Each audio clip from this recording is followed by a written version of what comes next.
Lee here, they, them pronouns, back with you for another online yoga asana practice. I'm here in my living room this chilly March afternoon on formerly indigenous land of the Cherokee, and now we call it Western North Carolina. It's great to be offering a nice practice this morning that is going to be all about camel pose, also known as Ustrasana. I have a very perfect picture here of this pose, and you can see here, this is known as a back bend in the yoga world. It even says it right there, back bends. And you can see that this person's, their spine is bent in all three places, the low back, the mid back, and their neck is also bent. But you can also see that this is a major hip flexor stretch. The glutes and the thighs are turned on, the tops of the feet are active, and the arms kind of act as like a post or a pillar to give you some traction, allow you to lift the heart even more upwards. So a beautiful kind of beginner intermediate pose to work on, and I wanted to weave it into the idea of satya, which means truth. It is the second yama. Yoga is a whole lifestyle, philosophy, science practice. It has 8 limbs. One of the limbs are the yamas, moral discipline practices, and the second one is satya, truthfulness. And it refers to truthfulness in your thoughts, the words that you communicate, and your actions. So, pretty dicey topic, especially if we study philosophy. We know that like when we uncover one truth, or when one truth is revealed, it uncovers like 2 or 3 more questions. So, and a really wise person will openly admit that they don't know the truth about a lot of things. And the truth to one person can be completely different to another person. So, pretty dicey topic, but we're gonna go for it anyway. Feeling brave. So, first I wanted to talk about this idea that Brene Brown brings up around foreboding joy in her book, Daring Greatly. It's amazing. And she discusses vulnerability in this book a lot, and how much strength it requires to be vulnerable, and how vulnerable is sort of the key piece between internal regulation and external reality. So we have like the patterns that we know, that we stay in. We like repetition, we like routine, and then we have this natural inclination to grow and change and learn all the time. And so in order to change patterns or shift from the routines and the patterns that we create that might not be aligning with our most ideal selves, and move forward into a new routine or pattern, requires a little bit of vulnerability. And we often think about vulnerability in terms of like doing things that are scary or risky. But Brene Brown talks about the idea of foreboding joy, and how we can often resist our own happiness, our own success, or our own joyfulness because it's kind of scary. And so it sort of refers to the idea of like waiting for the other shoe to drop, or like when you're like, oh, I'm gonna have low expectations, and that way if something great happens, I'll be a little happy. And if everything goes terrible, then I'll just be normal. So in yoga, there's a lot of debate around like the correct way to do a pose. And yoga teachers can go back and forth a lot. Or if you're a new yoga practitioner, a lot of times you're hearing push the floor away, pull the floor in towards you, round the shoulders and keep it exactly like that, but then cues you into a motion where you couldn't possibly keep your shoulders rounded like that. So I think that yoga teachers, yogis, might kind of forebode the joys of our yoga practice because we want to feel safe. We don't want to get injured. And because the body is in constant motion and there isn't really a right or wrong way to do a lot of these poses. And so I'm referring more specifically to scapular humeral rhythm, which is the movement of the shoulder blade onto the back body. And so in yoga, a lot of times we take our shoulders go through this motion. Let's say we're going from down dog up into a handstand where our shoulder is going to be protracted, and then we raise our arms up overhead and the scapula glides onto the back body and comes into retraction. So in any given pose, should your shoulders be retracted or protracted, if you're moving, your shoulders are going to go through scapulohumeral rhythm, and all you can kind of do is trust the intelligence of the body, bring as much awareness to the postures as you can, and let yourself be in the rhythm of the pose.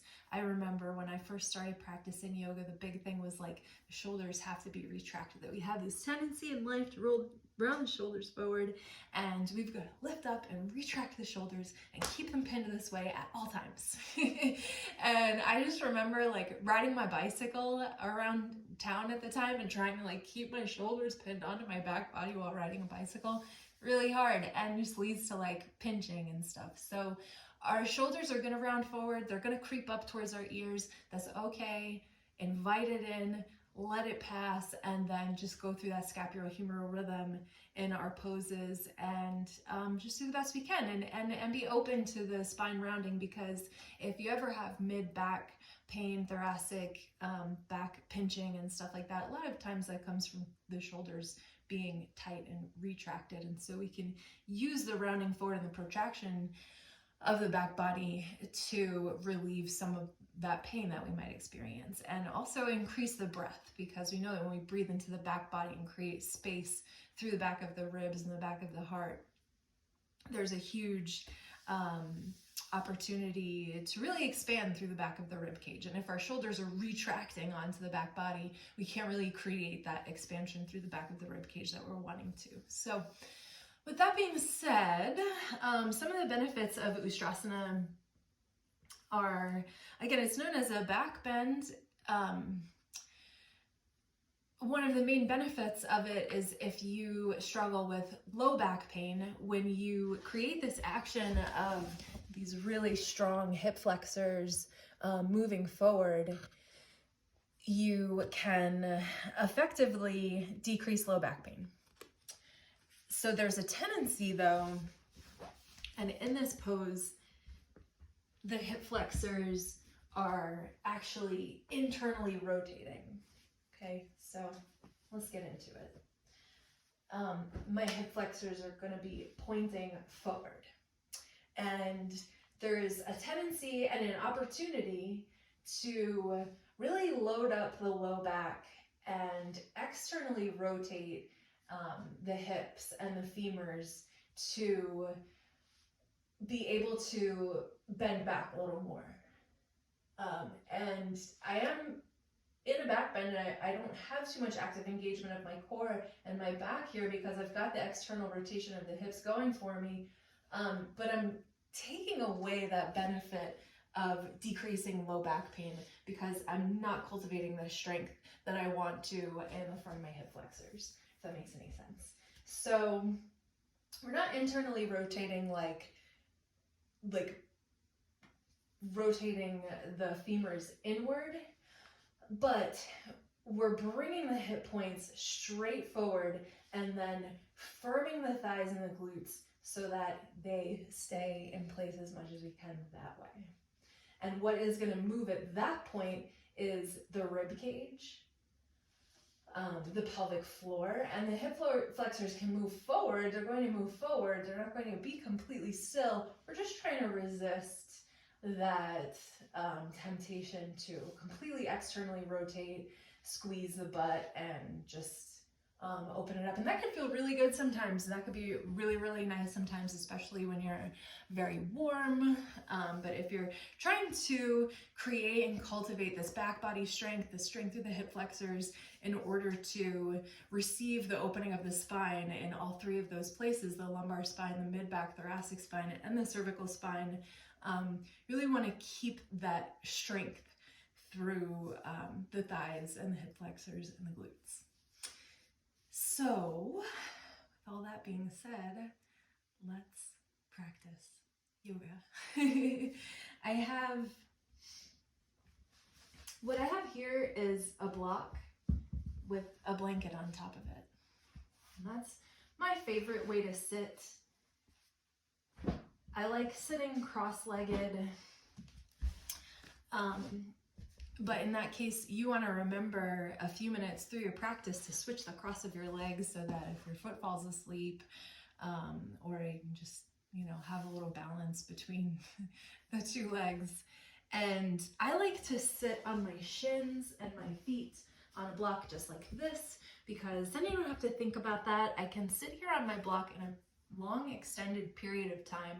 My knees are falling away from my hips, so I've got all the space here in my pelvic floor to play with some pranayama and breathing practices. So this is my particular favorite way to sit. And so this is how we'll begin our practice today. And I wanted to use a strap. So we've got a block and a blanket and a strap, and that should be all we need. 2 blocks, a blanket and a strap. That'll be all we need. And I would like to start by using the strap to create some activation in the three points where the spine bends: the low back, the mid back, and the cervical spine. And if this doesn't make any sense, just you wait. So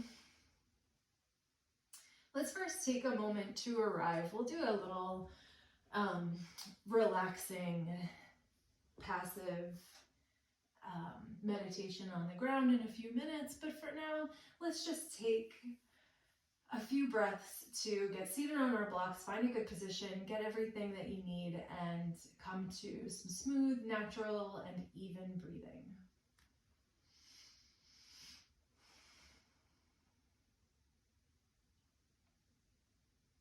Palms can be open or closed. I usually put my fingertips together like this in the center of my body.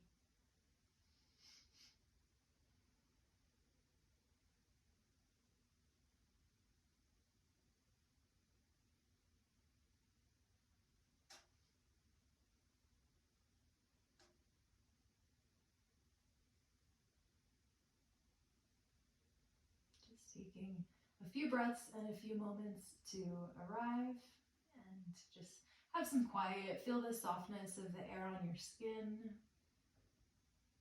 Do a quick scan of the body.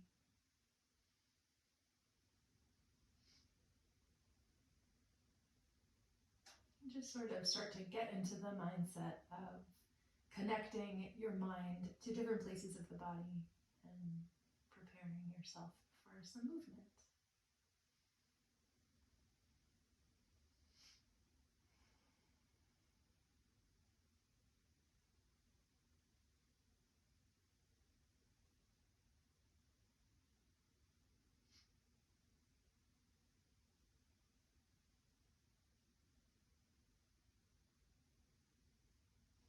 Okay, now we're going to use our strap and we're going to start at the lumbar spine. I have a resistance band, but any strap or scarf or belt will work. So I'm going to find my sacrum, the little tip of the tailbone, sort of floating triangular bone at the top of the butt crack. So I'm going to place my strap there on my low back and pull my elbows in towards one another and pull the strap slightly away. I'm going to lean and tuck the tailbone and lean back into the strap, creating a little bit of strength through the low belly, pulling up and in, and just see how it feels to lean back into the strap, and then tilt the pelvis forward. So we're creating these little cat-cow actions through the pelvic floor. And let's think about firming the thighs together towards the midline on the block, and almost like you can think about like a little ball or a pea underneath your pelvic floor. You're sort of squeezing the thighs and lifting up off of the pelvic floor, and then leaning back and tucking the tailbone and tilting forward and leaning back and tilting forward and leaning back.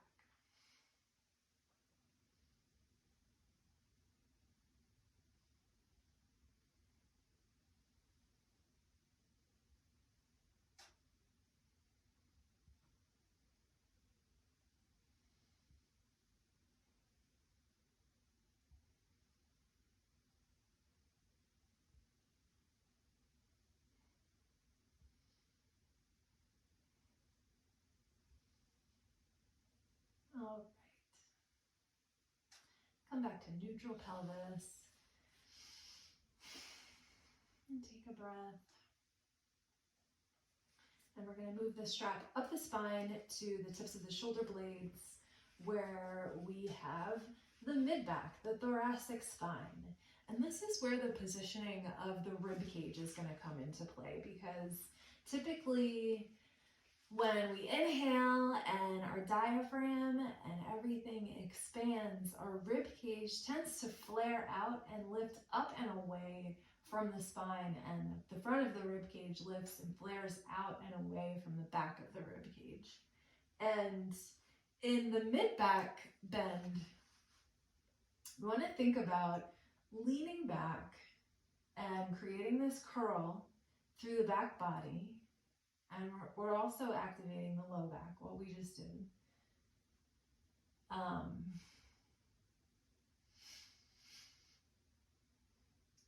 And when you exhale and you feel the rib cage contract and soften back downward, try to notice when you tuck, it's kind of like you get this sucker punch, like whoo, and the sternum collapses inward. And then when you bend back, it really flares out. And we can almost lift the rib cage off of the pelvic floor, right? They are separate. Even though they move constantly together and they're always in conversation with each other, we can use this action to like lift the rib cage up and away from the pelvis. But then when you feel the rib cage start to flare out, try to find somewhat neutral positioning, not the collapsing and tucking and not the flaring outward, but try to create this shifting forward of the sternum even while the mid-back thoracic spine bends back.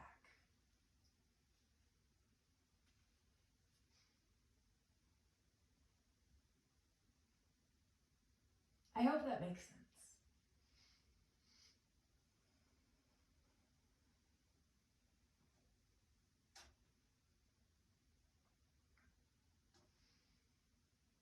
When I think about cat-cows and where the action initiates from, like where do you begin your cat-cow, I think of it coming from the mid-back. I don't know where you all start your like spinal undulations in cat-cow, but I usually think about the action beginning from the mid-back, like a Halloween cat, and then pressing the sternum and the heart forward and letting the cervical spine and the lumbar spine follow from there.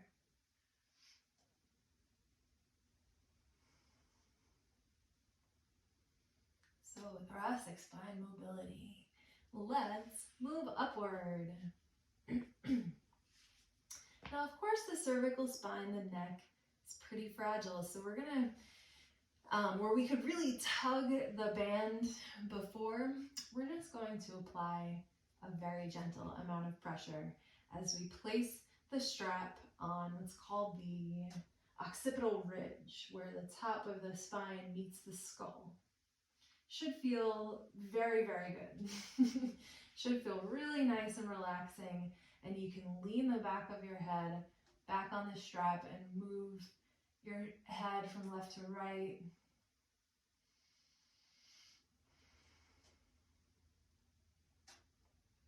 And now we will keep doing our little seated cat-cows.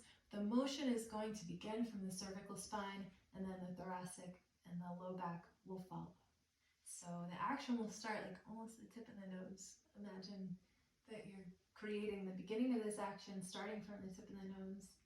Look up, lean back, lean the head back into the strap, and then the thoracic spine goes, and the lumbar spine goes as well. And curl forward. And curl back. Curl forward. And curl back. A few more just like this with the rhythm of your own breath.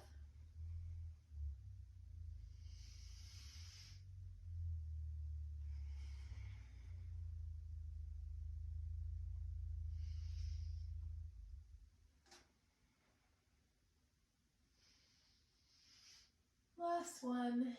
Let's exhale, come to neutral, release the strap, and we'll come to some neutral breathing. Notice if you've created a little bit more space when we first sat down a few moments ago. Let's come back to our natural neutral breathing and just notice again where we are in time and space after doing just a couple of little spinal warm-ups.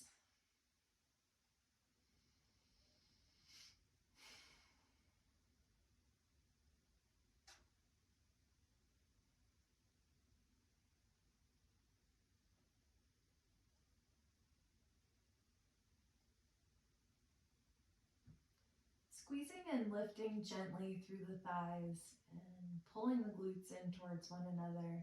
Do a slight lift on your block. You can even press into your shins and your toes. Feel the rib cage lift slightly away from the pelvis.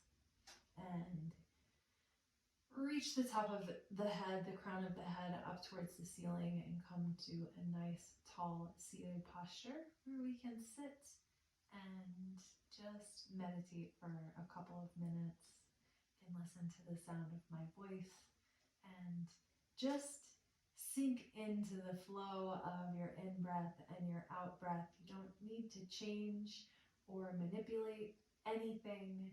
We're just wanting to notice our ability to breathe more into the low belly, the diaphragm, the back body, the back of the rib cage, and see if you can find that good sternum positioning. It's called a stack in personal training or physical therapy. I think of it like the bandhas, Mula Bandha and Uddiyana Bandha, where you're pulling up through the pelvic floor, and then the rib cage is just ever so slightly not collapsing forward, but not flaring out.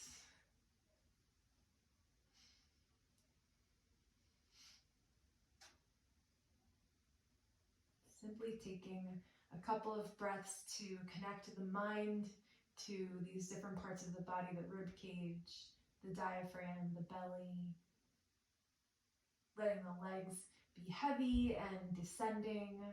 We're letting the heart and the gaze be light and lifted, the crown of the head lifted.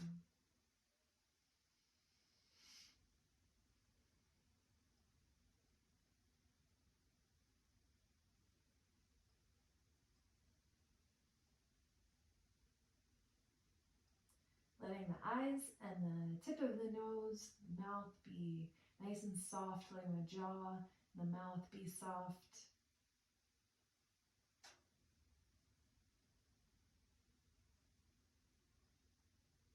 Take a few more smooth, even breaths here.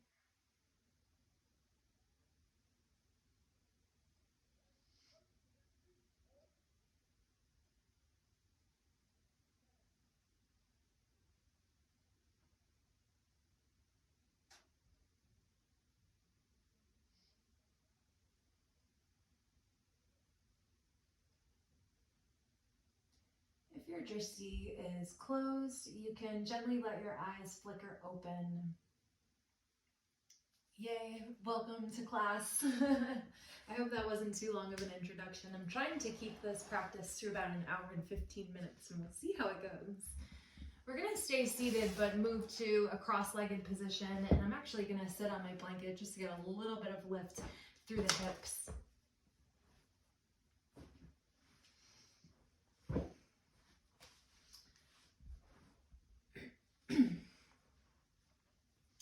So I'm in a simple cross-legged position, and I'm just going to cactus my arms up to the skies, fingertips up to the ceiling, elbows bent, and moving away from the shoulders.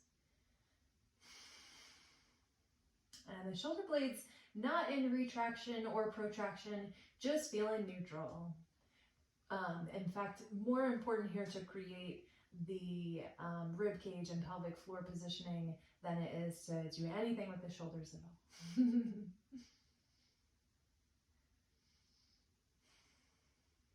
Couple of breaths here, letting the chest propel up to the sky and the legs continue to descend down.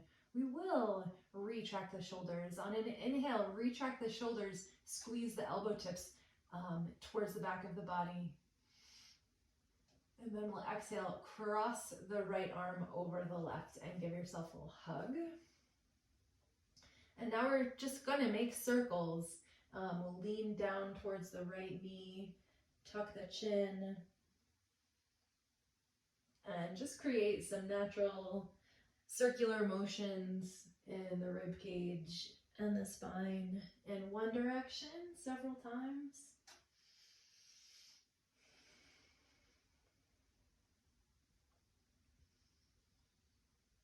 Feeling the legs and the sit bones shift all around. It's okay, you don't have to be perfectly balanced. Here you can wobble around. Finding the rhythm of the breathing, and particularly enjoying the opportunity to breathe into the back of the rib cage. Let's switch directions, circling to the left if you have not switched already.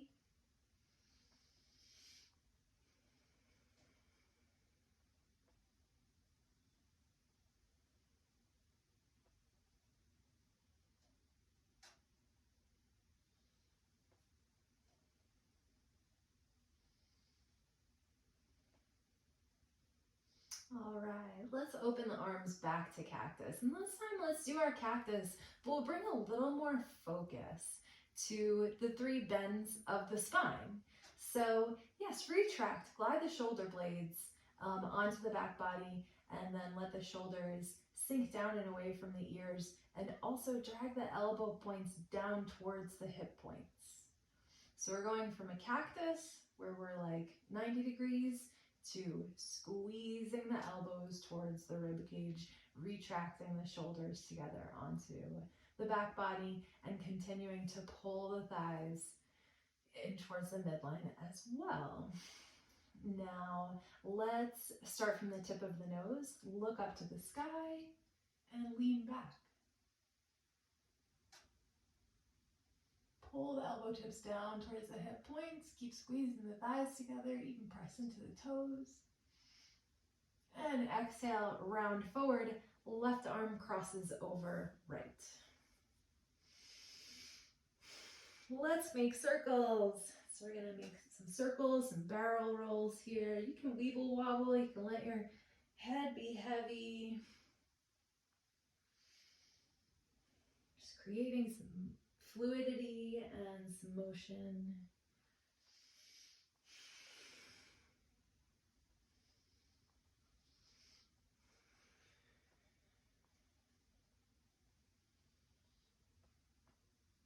In a roundabout way, yoga can tend to be very up and down. And so creating some circular, round barrel motions is always really nice. We'll reverse directions.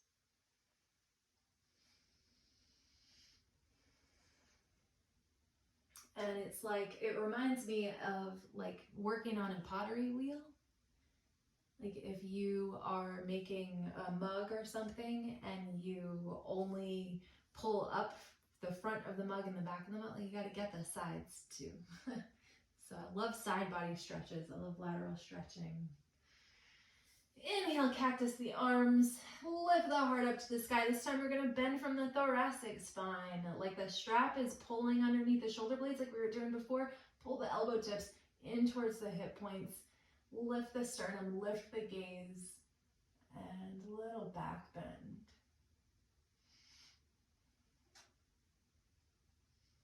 Let's do some faster crossing and leaning back. Cross the arms and lean back like a Halloween cat. Inhale, cactus. Exhale, cross. Inhale, cactus. Elbows towards hip points. Exhale, cross. Last time, inhale, cactus. Exhale, cross. Inhale, cactus. This time we're going to bend and we're going to let the action come from the low back. So starting from the hip points, press down through the legs, lift up through the pelvic floor, cactus the arms back, extend the back body, pull the low belly up and in, lean and curl back. Drawing the elbows towards the hip points. And exhale, round forward like a Halloween cat, and we're going to come into tabletop.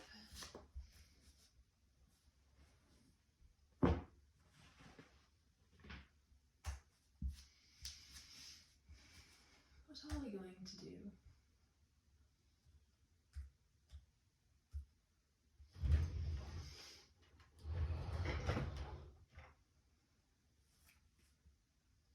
So coming into tabletop.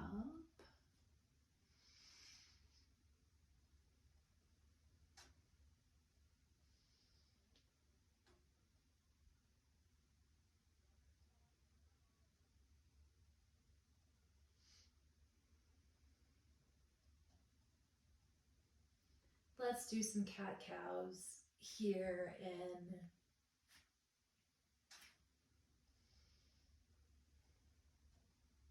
So we'll do some cat-cows here in tabletop. Coming in neutral spine, and think about all that action that we just created, the 3 bends of the spine, the positioning of the rib cage and the pelvis, and we'll press through the fingers, activate the fingers, index finger mound, and the mound of the thumb, all the knuckle pads pressing in. Forearms activated, and we'll exhale, round the spine. Let the gaze drift back towards the feet. Glasses are coming off. And the shoulders protract and round and come up towards the ears. And then when we exhale, slight micro bend of the elbows, pull the heart forward, widen the sit bones, look forward. Exhale, round.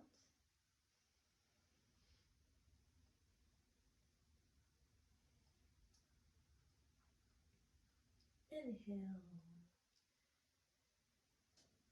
Look up and gaze forward.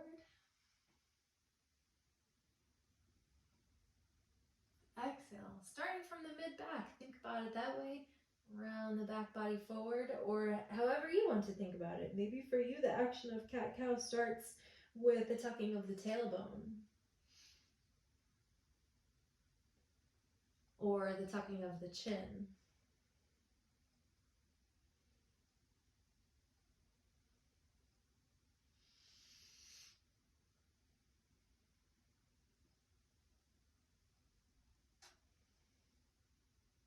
Go ahead and sit back on the feet, and you can tuck the toes or sit flat on your feet, but you will want a block back by your feet as well. I'm going to sit on the top of my feet. That feels fine for me. But even sitting on the top of my feet, my toes aren't tucked, but I'm still going to hug the thighs into the midline. So place the block by the left hip and place the hand flat on the block. Now, use the right hand to press into the right thigh, create some traction. From here, we're gonna lift the shoulder and the fingers up towards the ear. Now, as I lift my hand, I'm gonna try to keep the palm of my hand exactly where it is. So, as I'm gonna keep the fingers extending up towards my forearms.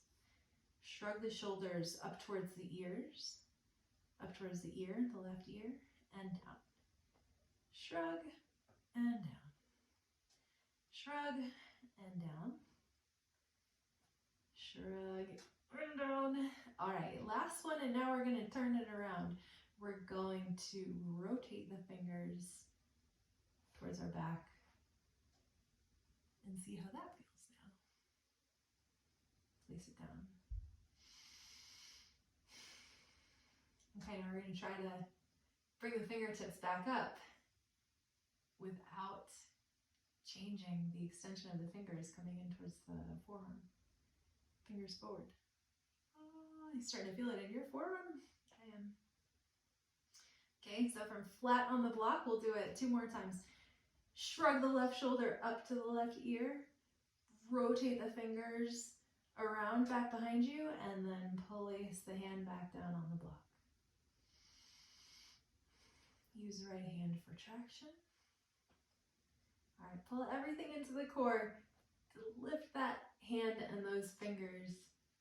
Shrug the shoulder back up towards the ear. Rotate the fingers forward once again and place the hand on the block once again. Whew.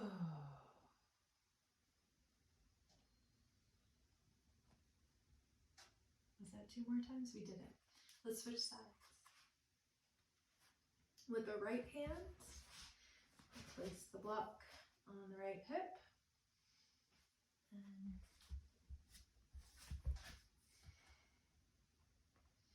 I'm going to practice flattening the palm of my hand onto the block, using my left hand to pull the thigh forward, create some traction for me. And first we'll just start by shrugging this right shoulder up towards the right ear, and then trying to place the palm back down, keeping the fingers lifting up towards the forearm. Shrug, shrug, shrug, shrug. All right, let's practice the rotation. Inhale, shrug the fingers, rotate them back and around, place the palm back down.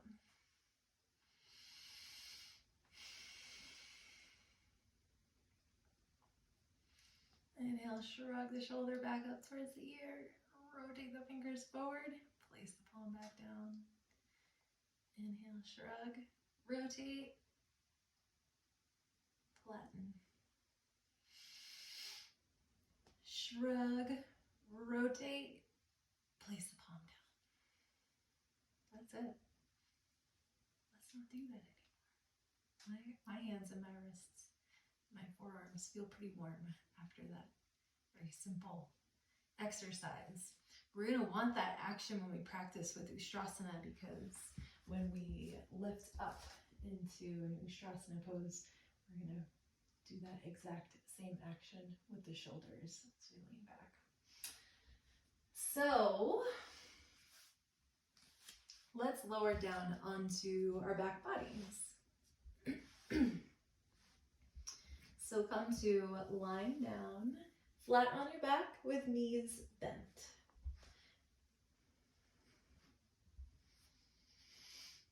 And feet a comfortable hip width distance apart, whatever that looks like for you. Enough space to do some windshield wiper in. So before we start to rotate into our windshield wiper pose, just simply place some firm pressure down through the feet. Find the 4 corners of the feet, the little toes pressing down. See if you can feel your arches lift up. Notice how pressing down through the feet, can it help you change your pelvic floor positioning? Can you press into the heels so much so that the tailbone lengthens and the whole low back comes onto the ground?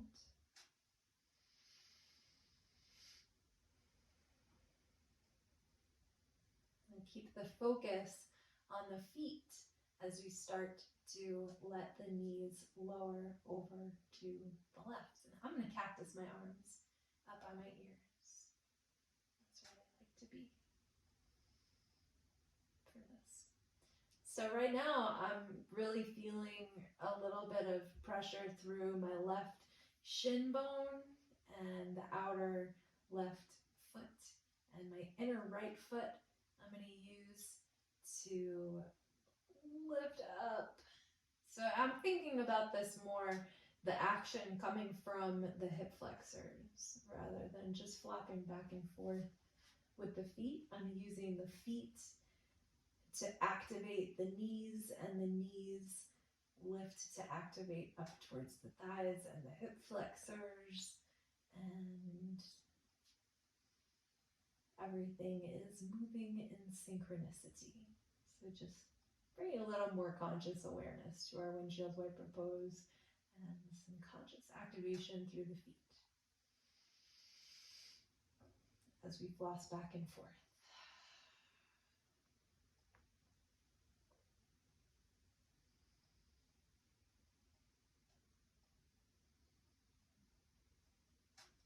As you let your knees fall over to, let's say, the right side. Notice knees falling over to the right, the left knee pulling forward, stretching the front hip flexor, and the right outer shin bone and outer knee pressing into the mat. So you open up the front hip flexor on the left side. And then using the pressure of the feet to plug the feet down into the mat, lift the knees, and switch sides, putting the knees lower down to the left and stretching that front right hip flexor, feeling the right knee stretch away from the rib cage.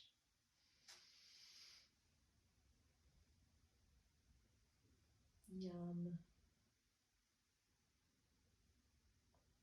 Now I'll come to neutral, and let's get ready for just a few glute bridges. And the same tendency that we talked about with Ustrasana is the same in bridge pose. So we're going to sort of mimic what we're going to do in camel pose here in some glute bridges. And again, there's a tendency in bridge pose to lift the hips, externally rotate the thighs and the hip points, and letting this external rotation give you the space that you're looking for to go a little bit deeper in a bridge back bend. But we're going to focus on hugging the thighs, the knees, and the feet in towards the midline. We're going to focus on pressing through the heels and scooping the tailbone, lengthening the tailbone towards the heels. And then as we lift the hip points, we're going to try to keep the hips in that very slight internal rotation as the knees extend forward and the thighs lift.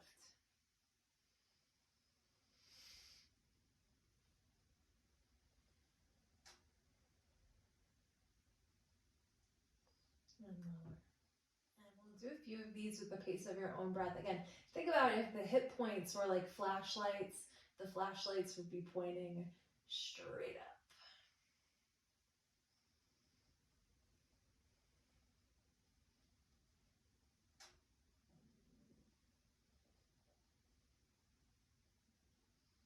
And thinking about lowering down each vertebrae. We yoga teachers, we say a lot one vertebrae at a time, but it's really more like the low back, the mid back, and the upper back, like we've been talking about. So as you press into the heels and scoop the tailbone, the hips lift off of the ground, and then the mid back lifts off of the ground. We feel the action coming into our shoulder blades as the chest presses up towards the chin.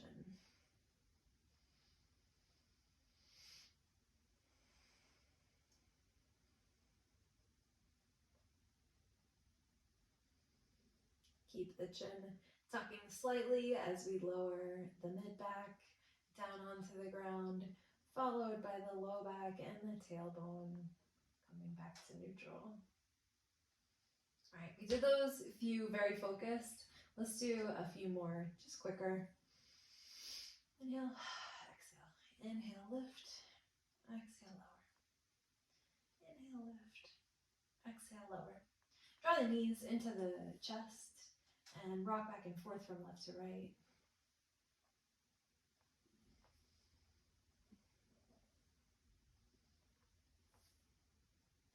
And the heels kicking in towards the butt, we'll start to extend the legs, feet away from the booty. Heels in towards the booty, extend away. Heels in.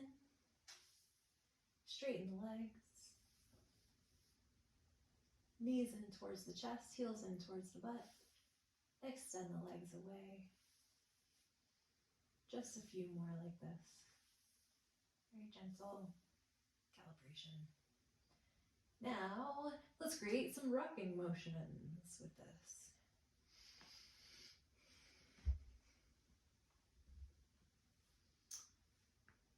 And with our rocking motions, so we'll start to rock and roll. We're going to incorporate our glute bridge into our rocking motion.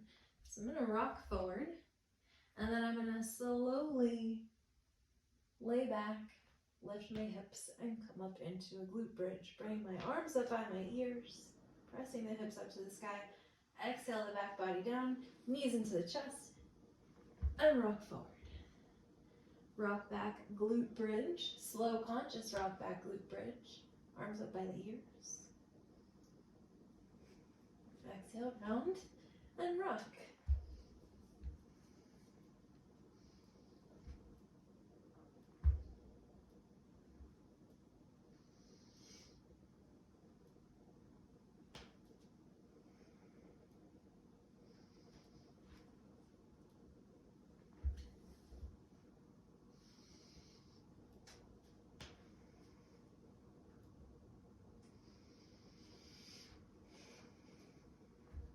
Come all the way up to seated.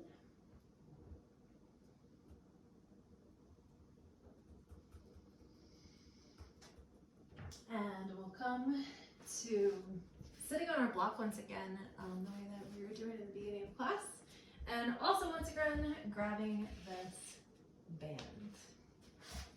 So I'm gonna sit on my block like so, and we're just gonna practice coming up into a camel prep or a camel mimic using the strap in the 3 places on the back body as we did before. So from here, I'm gonna squeeze my thighs in towards one another and lift up through the root. Pull the low belly up and in. I'm gonna squeeze my glutes together and use this action of squeezing the glutes together, pressing through the feet to rise up. Lean ever so slightly back. No big deal here, just starting to mimic some of this stuff. Bring the strap to the shoulder tips.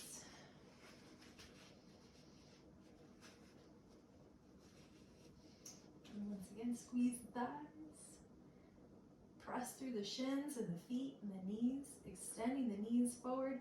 Lift the hips to meet and stack up above. Lean back, letting the stretch come from the thoracic spine. And exhale, sit on your block.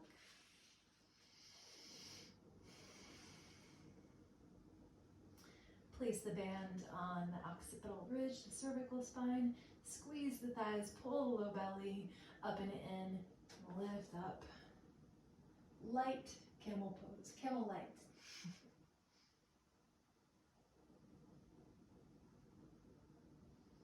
Shout out 1996. Okay, so that's kind of a taste of what we're getting into with camel pose. Let's start flowing. Let's start doing vinyasa flow yoga asana. So remove the block and we'll come into Ustrasana Pose. So come to your feet with your front body hanging forward, and we'll keep using our block since this is our very first Uttanasana.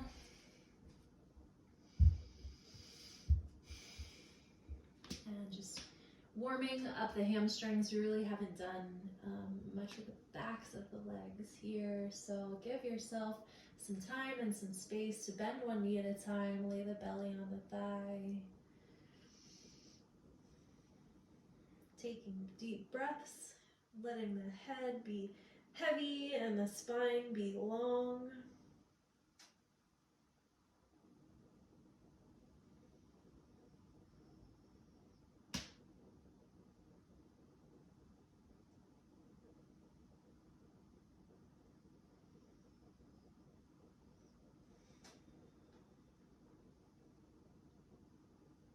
Bend both knees deeply, look forward, and start to roll forward to stand.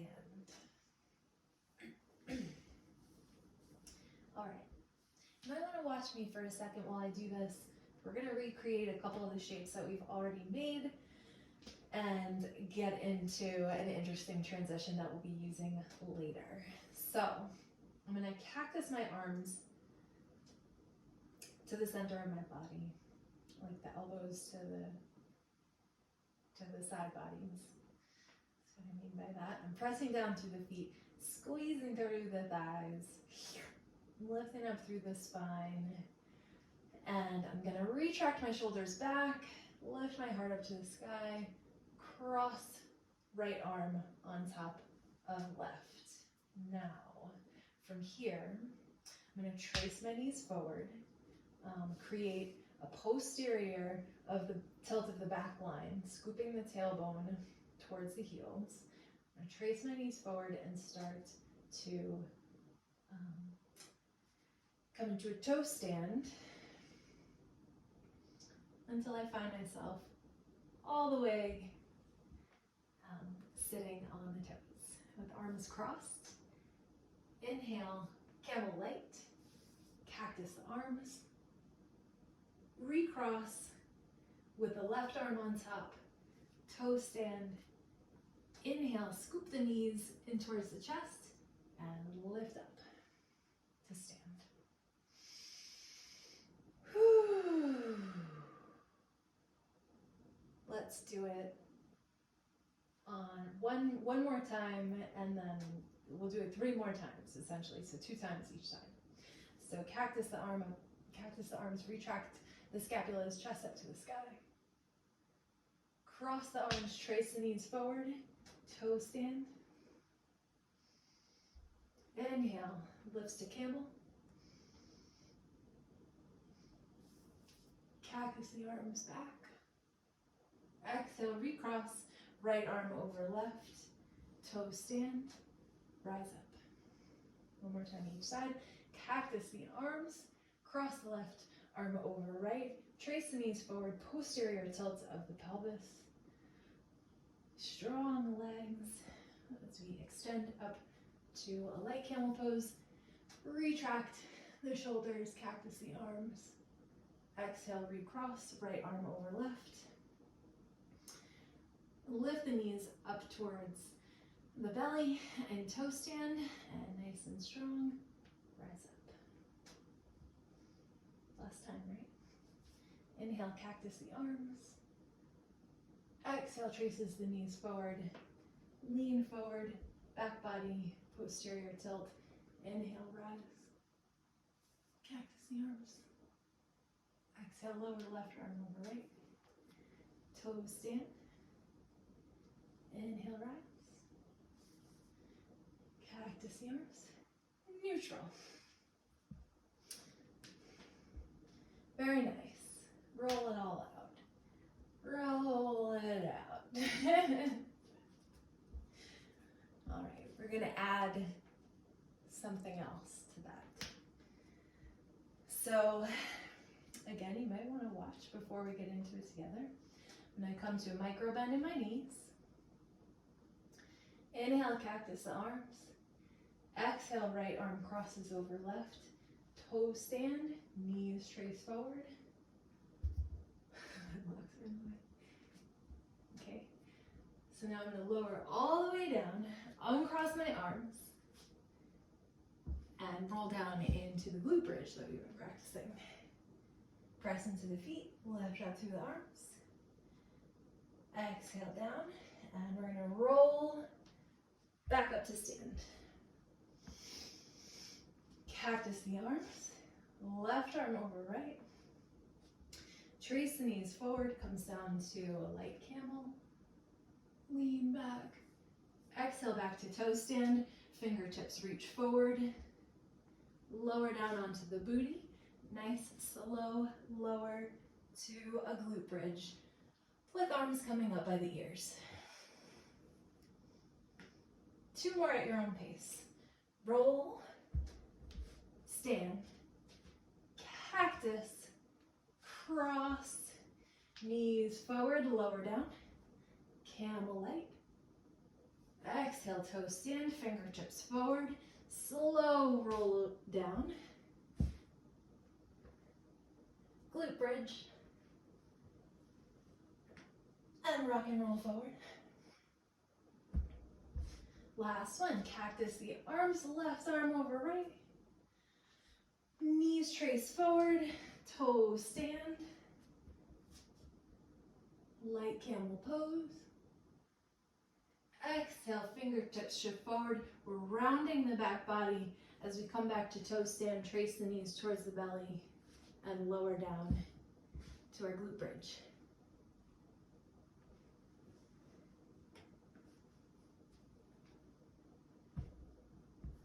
Fun, right? I think my head probably got a little cut off there, but that's okay.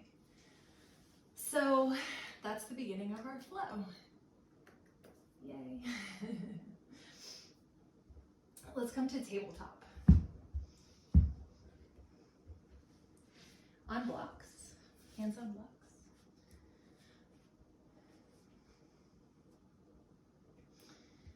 And let's do a couple of cat-cows, and then we'll come into a puppy pose with our hands on blocks. Use the leverage of the blocks to enjoy some extra space through the shoulders, the rib cage.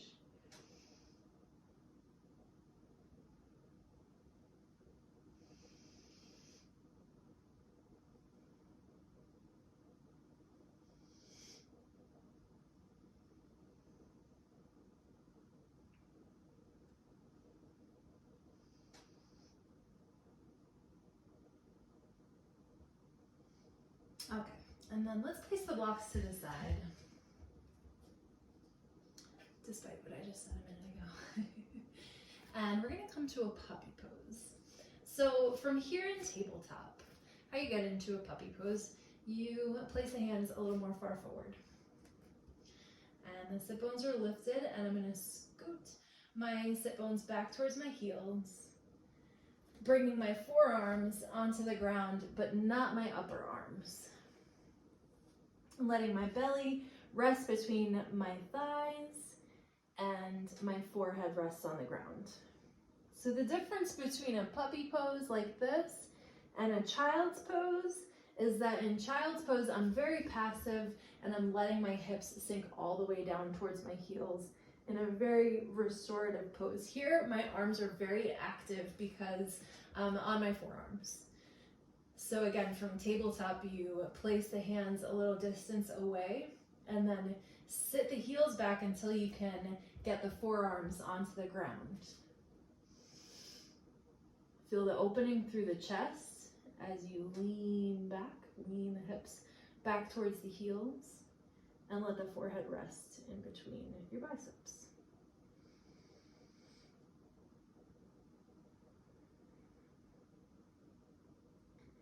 And from here, we're going to undulate into a Sphinx pose. So all I have to do in order to do that is keep my chest close to the ground, and I'm gonna start to use my fingertips to pull everything forward. And again, my shoulders are gonna go through scapulohumeral rhythm. Right now they're retracted, and as I pull forward, they're gonna go to closer up towards my ears, and then as I lay my hips down on the ground, they can come back to retraction. And then I can do some scapular cat-cows here by rounding the shoulders forward and looking down towards my belly button. And then inhaling, dragging the fingertips forward and looking forward.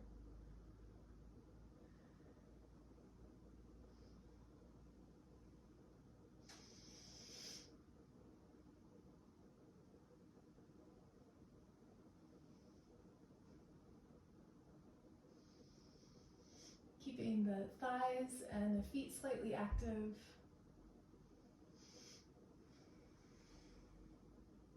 So let's move here back to puppy pose by simply tuck the toes, start to lift the hips, and begin to straighten the arms. I'm going to adjust my knees and bring them a little more far forward.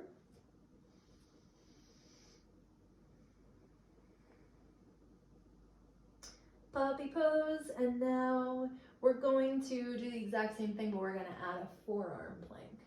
So I'm going to round my shoulders and start to pull everything forward, and I'll lift my knees as well.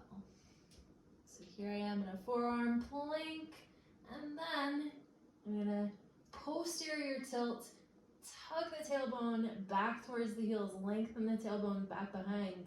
And as that posterior tilt is going to draw me forward and allow me to lower my hips back down into Sphinx.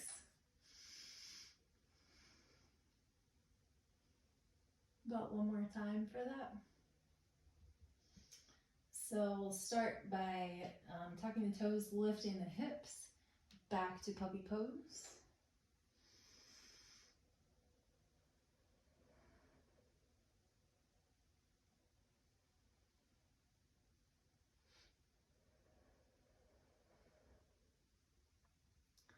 Inhale, use the active fingertips to start to pull and round the shoulders forward, lift the knees, forearm plank. Lots of core strength here, then we'll posterior tilt the hips, propel even more far forward, and then let the hips lower down, Sphinx pose. This time from puppy, we're going to do a little challenge and come up to downward facing dog. So we'll come to puppy, lifting the hips, straightening out the arms.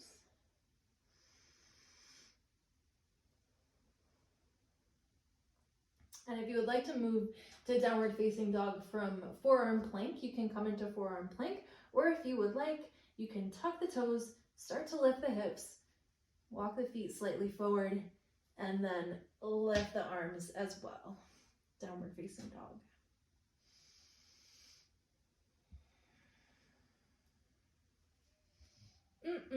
First downward facing dog of our practice. Take some nice, smooth, even breaths. You can pedal the feet back and forth one at a time, peeling each heel off the ground.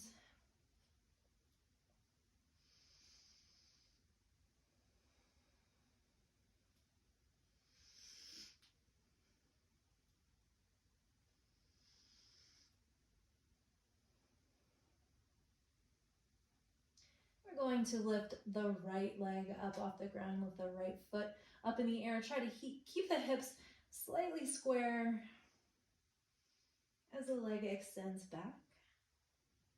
And the chest presses back towards the thigh. We'll curl the right knee in towards the nose, round the back body, and place the right foot down in between the hands. For a lizard lunge, you can come up to blocks. Find your low crescent lunge. It could be a wider lizard lunge, or if you want to narrow your hips, either one is fine. Inhale, use your blocks. Square your hips. Look up, slight back bend.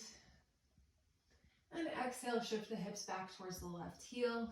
Half Hanumanasana. Use your blocks to play here for a moment.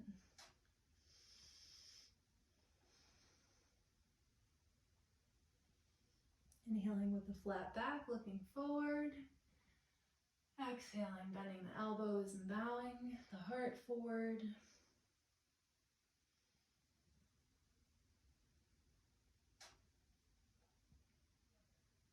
Bend the front knee. We'll come back through a low lunge. I've got my right block here that I'm going to place by my right hip. And I'm going to place my left hand on my left hip. Come up onto fingertips on the right block.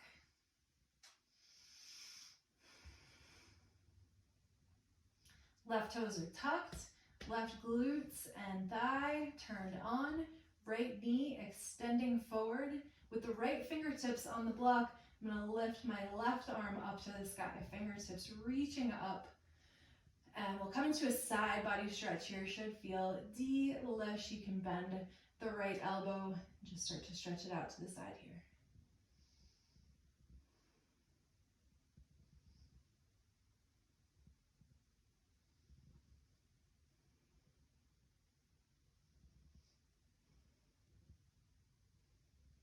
All right, release this stretch.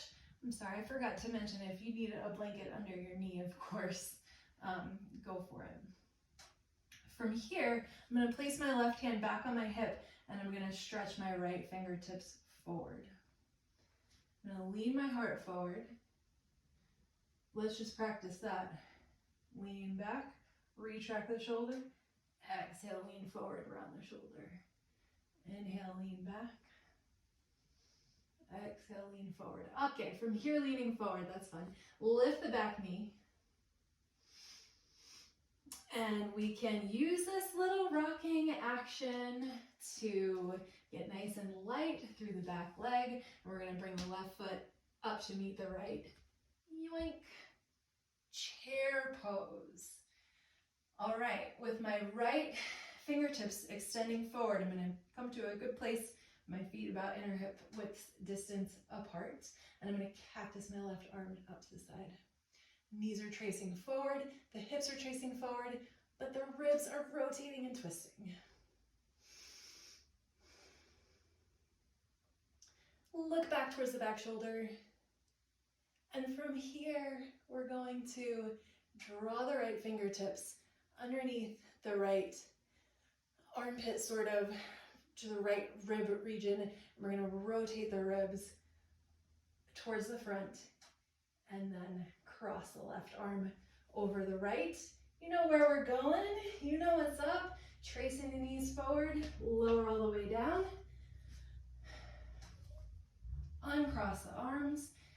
Toe stand, posterior tilt, lean back, knees trace in towards the belly, lower all the way down, glute bridge, arms come up towards the ears. Exhale, rock and roll. And we come back to tabletop. Pretty groovy, huh?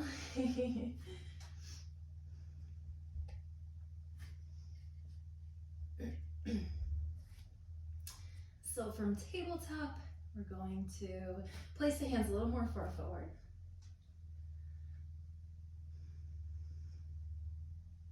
Tuck the toes. Shift the hips. We'll come back into puppy pose.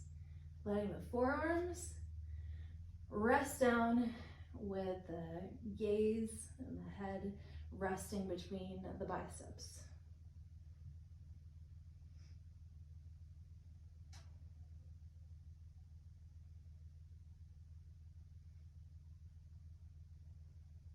Glutes and thighs turned on. We'll start to pour forward, pull through the fingertips, and we're going to rise up from here into downward facing dog. Lifting the forearms, the knees, and the hips.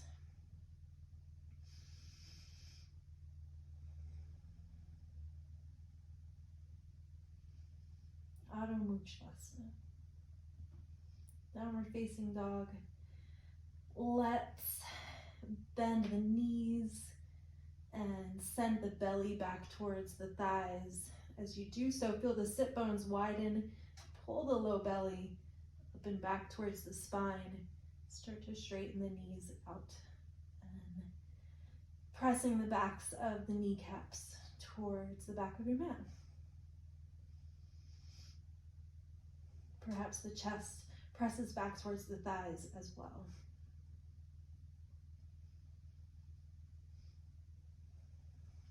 All right, left leg lifts up to the sky, toes pointing down towards the earth, heel pressing back. The hips are square, the shoulders are relatively square. And we'll exhale, draw the knee in towards the nose, pour the weight forward, and place the left foot down, low lunge or lizard pose with blocks if you prefer. Inhale, low lunge, look up. Exhale, press this back to half Hanumanasana. Pressing through the heel as the toes come towards the face. The hips usually want to rotate big time here. We'll try to keep the hips rotating forward.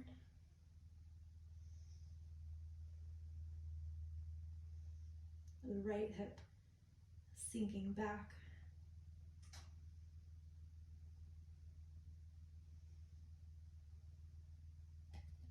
The left hip sinks back and the right hip generally wants to come forward. But everyone's different, that's just me. Okay, from here we're gonna come into our side stretch using our block.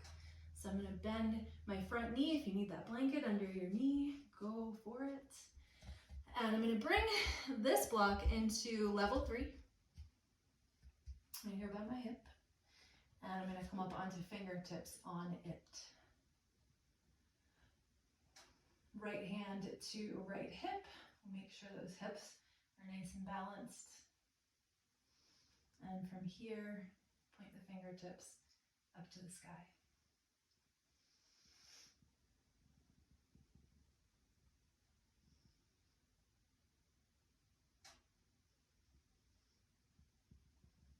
And now coming back to neutral, our side stretch. So the fingertips are gonna bend this left elbow as much as you want to, and the right side body is gonna stretch over fingertips, rainbowing over the head towards the ear.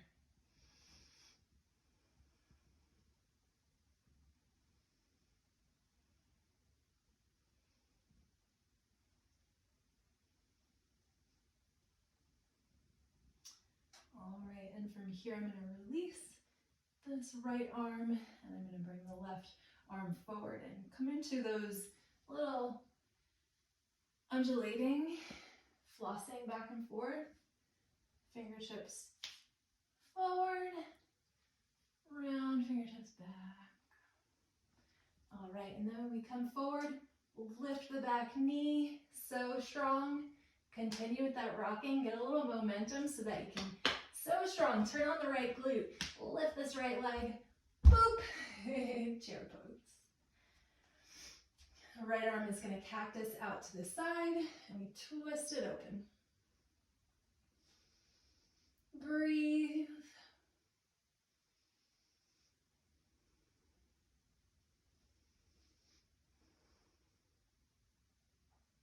All right, so manual adjustment here as I bring my left fingertips over to the right rib cage and actually draw the right rib cage forward. Stretch the elbow tip back. And then hug yourself. You're doing so good. And now we're going to come into camel proper pose. Let's try it out. So knees bending forward, posterior tilt of the pelvis, coming all the way back onto shin stand. And now, one little arm at a time, I'm going to internal rotation the back of my hand towards y'all, and I'm going to swim it out and open onto a block.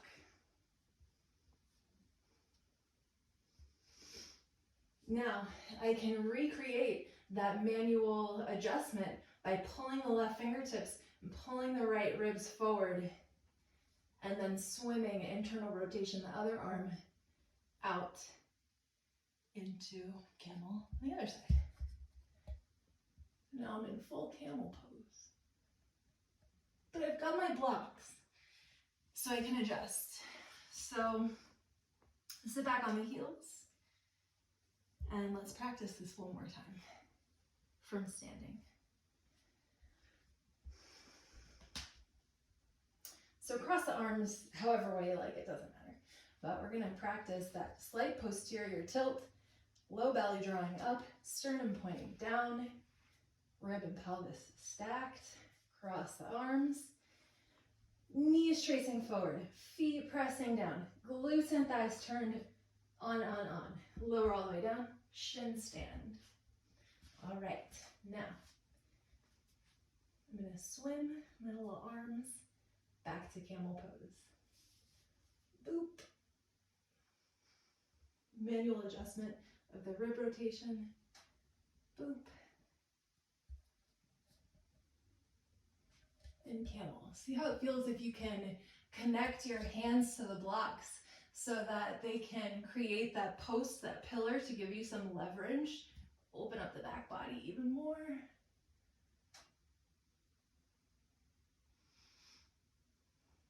Or the front body rather. And let's exhale, lower down. Remove the blocks. Onto toes. Boop. We'll lower all the way down to our glute bridge. Bring the ears, the arms up to the ears, lift the hips. Exhale, lower the hips. Rock and roll. Cross the legs, tabletop.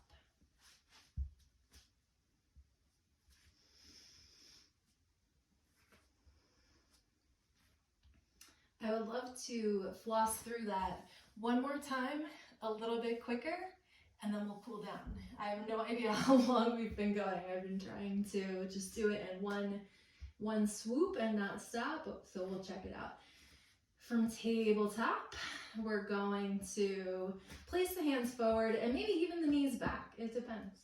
We're gonna place the forearms down and come into our puppy pose. I'm kind of using this puppy in lieu of all the cobras and chaturangas that we're not doing, so you're welcome.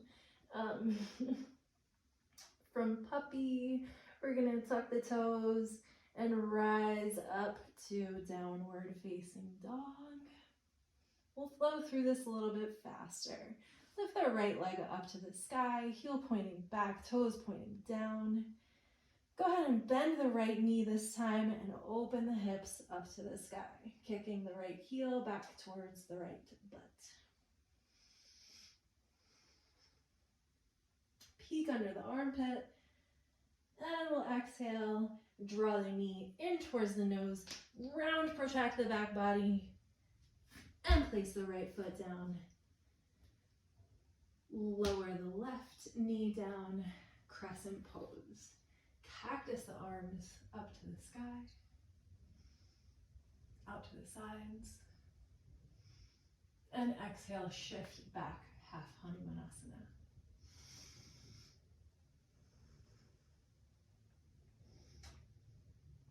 Inhale, round forward, low lunge.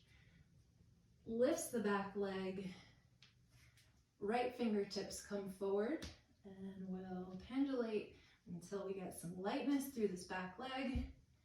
Lift it up, chair pose. One arm twisted chair pose, right fingertips extending forward, left arm cactuses out to the sky. Cactuses out to the side. Give yourself a hug.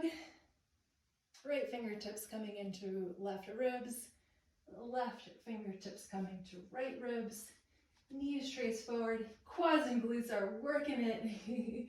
Toe stand, lower all the way down. Shin stand. Rise up. Left arm swims, internal rotation, coming into external rotation. You can grab a block, or if you feel ready, you can grab onto your heel. Internal rotation of the left arm, swims back. Full expression, camel pose.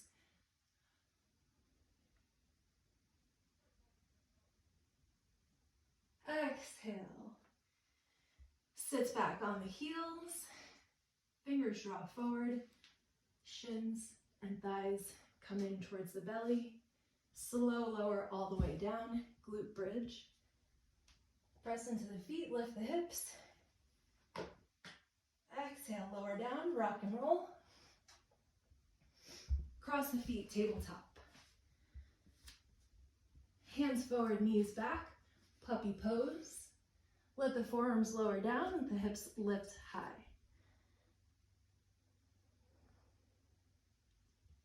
Use your core strength, use your back body strength. Lift everything up to downward facing dog.